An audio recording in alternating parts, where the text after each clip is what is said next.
हम जब घर जाते तो हमारा कोई वेट कर रहा होता है। पता है कौन वेट कर रहा होता है? पशु हमारा वेट कर रहे होते हैं। हम उनको जाएंगे, उनको नहलाएंगे, उनको चारा डालेंगे और बहुत कुछ।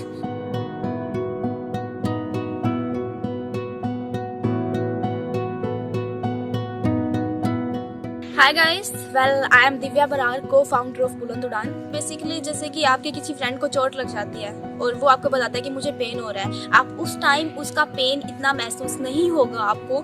अगर वही चोट अगर आपको लग जाए तब आपको रियल में पता चलेगा कि हाँ पेन होता क्या है और आपको कितना दर्द हो रहा है। उस टाइम आप अपने फ्रेंड की सिचुएशन को अपने से रिलेट कर सकोगे। सेम इसी तरह हुआ कुछ अंजू वर्मा के साथ। जब वो 10 साल के थे 5th क्लास में, तो जैसे कि जून की छुट्टियां पड़ती है हरियाणा में, ठीक है, 1 मंथ की, तो वहाँ वो अपने रिलेटिव की यहाँ गई। तो वहाँ पे उनके साथ गलत हुआ, जैसे कि उनके साथ चाइल्ड लेबर हुआ और भी बहुत कुछ गलत हो सकता था, लेकिन होने से बच गया। लेकिन जब वो स्कूल में गई तो जैसे टीचर्स ने बताया कि ये चाइल्ड लेबर क्या होता है, चाइल्ड मैरिज, तो टीचर से हम पता चला, जैसे जैसे हम अलग आगे क्लास में होते गए तो वहाँ कुछ लड़कियाँ आती थी हमारे स्कूल में जो ढानियों से आती थी। ढानिया इट मीन्स कि जो गांव से कुछ दूर कुछ मतलब कि घर कॉलोनी टाइप में कुछ बना होता है, ठीक है, लेकिन वो उसी गांव का नाम यूज करते हैं तो उसको ढानी बोलते हैं। तो वहां से आती थी, वो उसका होमवर्क सदा अनकम्प्लीट रहता था, कभी भी होमवर्क कंप्लीट नहीं करते थे वो। तो अंजू उस क्लास की मॉनिटर थी, तो उस दिन उसने पूछा हार कर कि क्या तुम्हें मजा आता है क्या मार खाने में, काम क्यों नहीं कर लेती। फिर उन्होंने उनको बहुत सुनाया, क्योंकि उनकी लैंग्वेज थोड़ी सी पंजाबी और थोड़ी सी मिक्स करके अजीब सी थी, वो हम लोगों को समझ नहीं आती थी कि वो बोल क्या रहे हैं। तो वो उन्होंने बहुत सुनाया कि तुम ज़्यादा बनते हो गए, तुम्हें तो तुम्हारे पेरेंट्स टाइम देते हैं, हमें हमारे पेरेंट्स टाइम नहीं देते, तुम ज़्यादा बन रहे हो तो तुम अपने हमारे पेरेंट्स को समझाओ, जाके हमें मत समझाओ। पता है हम जब घर जाते तो हमारा कोई वेट कर रहा होता है। पता है कौन वेट कर रहा होता है? पशु हमारा वेट कर रहे होते हैं। हम उनको जाएंगे, उनको नहलाएंगे, उनको चारा डालेंगे और बहुत कुछ। तो उन्होंने उस टाइम उसको नीची गर्दन करके आ गई।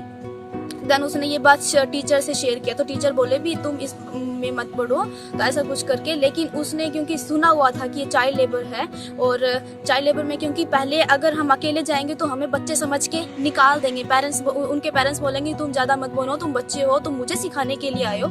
इसलिए अकेले जाना तो कोई मतलब ही नहीं था कि हम बच्चे वहाँ पे जाए और समझाए। तो अंजू ने क्या किया कि क्यों सुना हुआ था कि कोई चाइल्ड लेबर कराता तो उसे 2 साल की सजा और 50,000 का जुर्माना हो सकता है। तो उसने सरपंच वगैरह को साथ लेके गए घर में वहाँ पे और उनको बोला। तो उन्होंने फिर यही सोचा कि अगर क्योंकि 50,000 की अमाउंट है जो गांव में बहुत ज़्यादा होती है, ठीक है, तो इसलिए उन्होंने सोचा कि हम अगर 50,000 रुपये हमें इनको ना पढ़ा के ऐसे 50,000 रुपये देने पड़ेंगे, इससे अच्छा तो कोई हम 2 अक्षर पढ़ ले देते इनको। तो इसीलिए उन्होंने क्या किया, उनको स्कूल में पढ़ने के लिए भेज दिया। उसके बाद में वो नहीं रोकते थे, किंतु जैसे ही वो पीटीएम जो मीटिंग होती है स्कूल्स में, पेरेंट्स टीचर मीटिंग, उनमें वो नहीं आते थे। तो उनमें वहाँ पे उनको बुलाना स्टार्ट किया। तो जब वो वहाँ पे बैठे तो और जो पेरेंट्स आए हुए थे उनके बच्चों की तारीफ हो रही कि आपका बच्चा बहुत अच्छा काम कर रहा है, आपका बच्चा टीचर बनेगा, ये बनेगा, वो उनकी तारीफ हो रही है। लेकिन उनको बोला जा रहा है कि आपका बच्चा बहुत नालायक है, इसको पढ़ाई में ध्यान देना चाहिए, ये बिल्कुल डल होता जा रहा है। तो उनका वो मेल ईगो होता है ना, अब वो हर्ट हुआ, तो उनको दुख हुआ। तो उन्होंने घर जाके बोला कोई ज़रूरत नहीं है काम करने की, कल से पढ़ लिया करो।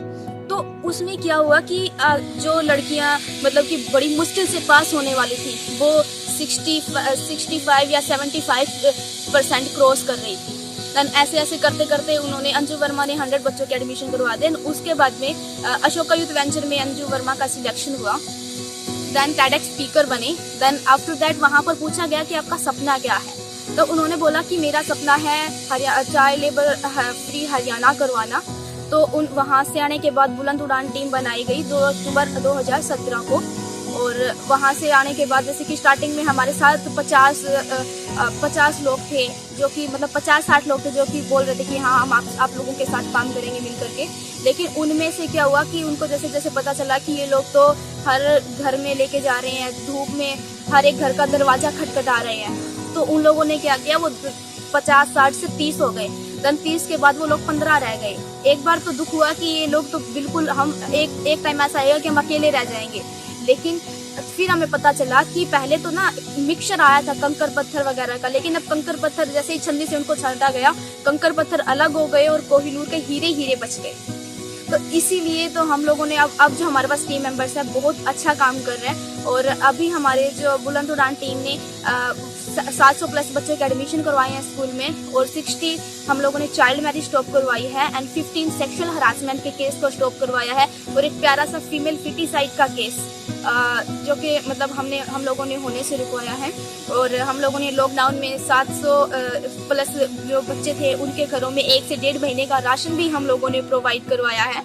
और अभी हम लोग शेल्टर होम बुलंद उड़ान खोल रही है, जिसमें जो ऐसी मतलब सिर्फ जो ओनली लड़कियों के लिए होगा, और उनको जैसे कि वैसे नाइट में जैसे कि रहेगा, लेकिन डे में उनको ट्रेनिंग्स वगैरह लाइफ स्किल सेंटर भी हम लोग उसमें जैसे कि लाइफ स्किल ट्रेनिंग भी उनको प्रोवाइड करवाएंगे। और सब कुछ जो भी बच्चा आना चाहता है वहाँ पे शेल्टर होम में, तो उसको भी मतलब कि हम लोग वहाँ पे स्किल्स सिखाएंगे। और उन जो लड़कियाँ वहाँ पे रहेगी उनको हम बेसिकली स्टडी के अलावा बहुत कुछ और ज़्यादा सिखाएंगे।